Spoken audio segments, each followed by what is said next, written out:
guys, welcome back. If you're new here, my name is Christy. I'm a homeschool mom of 3 kids, ages 10, 4, and 2.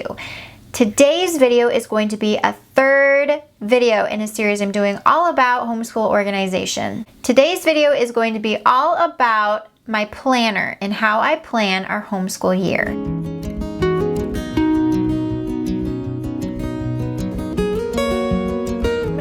This video by simply stating that I am a very simple planner. I do use a planner and I do roughly plan out kind of things throughout our year.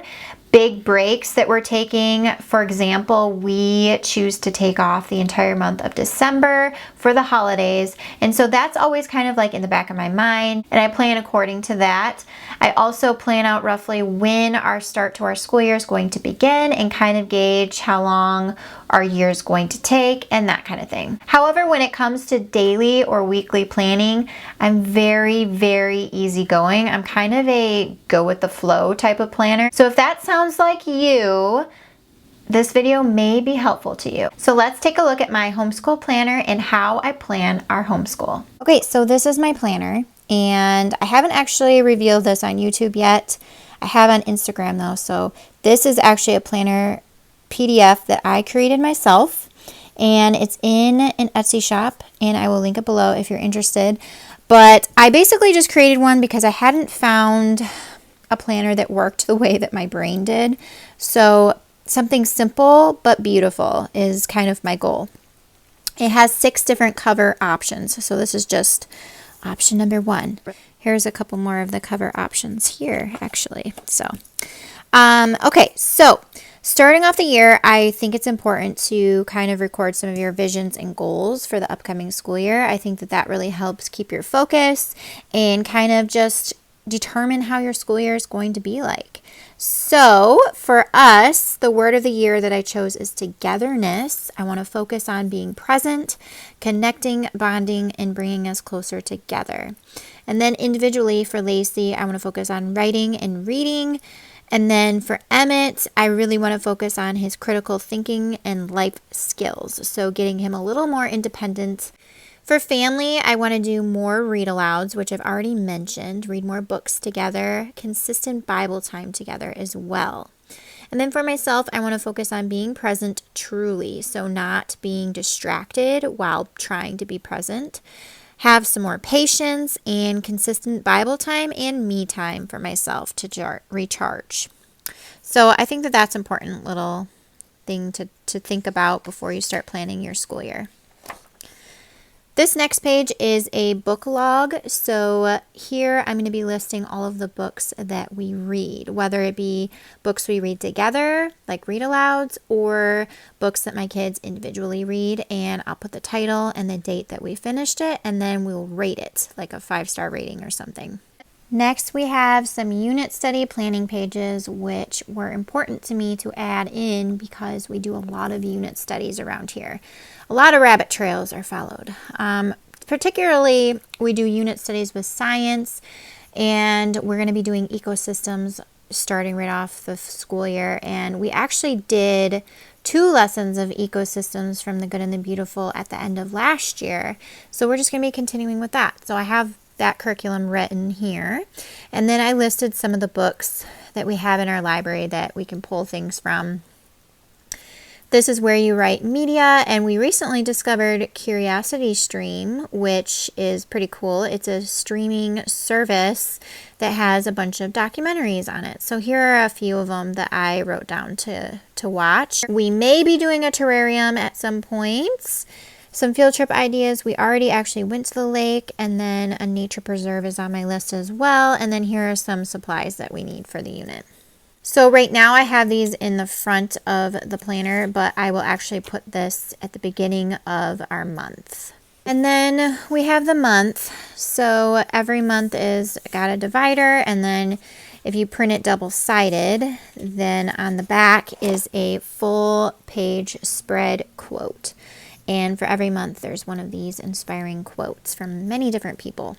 And then you have your month at a glance. And so I would just plan little things that we have going on. As far as this page, which is the next page every week, is a week ahead. So for this, I use these sheets for personal things. So any YouTube things I have going on, any appointments, birthday parties or events, field trips, whatever. I have all that written here just so I can look and keep that separate from our academic things. So, and then it was important to me to include a weekly supply list because I find that a lot of homeschool planners have supply lists at the beginning of every month.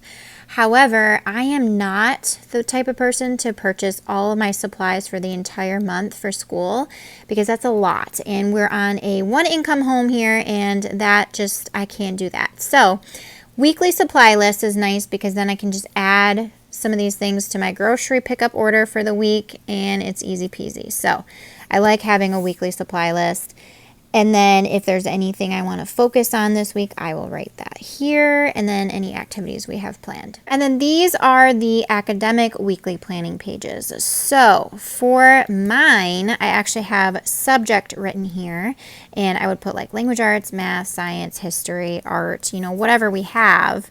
And then I would write that I would break down the activities with the days. However, after speaking with another homeschool mom friend of mine, I decided to take that out. So in the PDF that you purchased, this is not there. It's blank so that people can either write subject if they want to do it this way or child, because I found that that's a really good idea as well, is writing each child here and then what they do, especially as they get older and they have more academics. That would give a lot more space.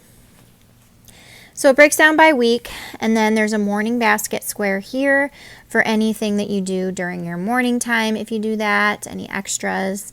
Here is a quote or favorite memory from this week, which I really love because I think that it gives a positive spin on the end of our week, kind of like a little memory to remember or something the kids said that was funny or an inspiring quote to live by, whatever you want to put there, just something to end the week on a positive note.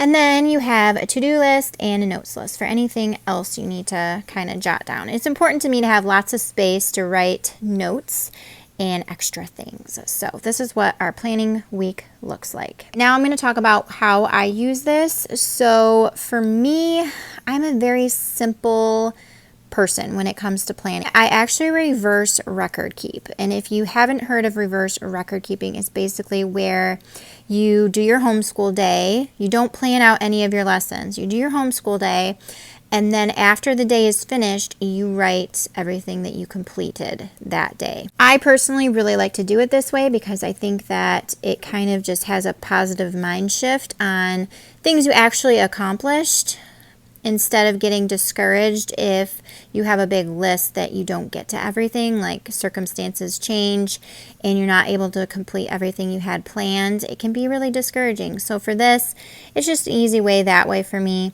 I like to keep some kind of record, so this way it kind of keeps track of what we did and that sort of thing. And then there's also an end of the year wrap-up page for the end of the planner that will just kind of summarize your year. You can write, you know, things that you guys ended up completing, your accomplishments, your goals from the beginning of the year, how you ended up with those. And that I think is important to be reflective of how your year went so that you can plan your next year. So that's pretty much it. I know that it's a very simple routine and not as in-depth of a planning strategy as a lot of people have, but that's just what works for me and my brain and kind of how I am as a person. If you are interested in my printable planner, I will leave the link for this planner down below for you. And as always, I hope you have a wonderful day, and I'll see you guys in another video very soon. Bye.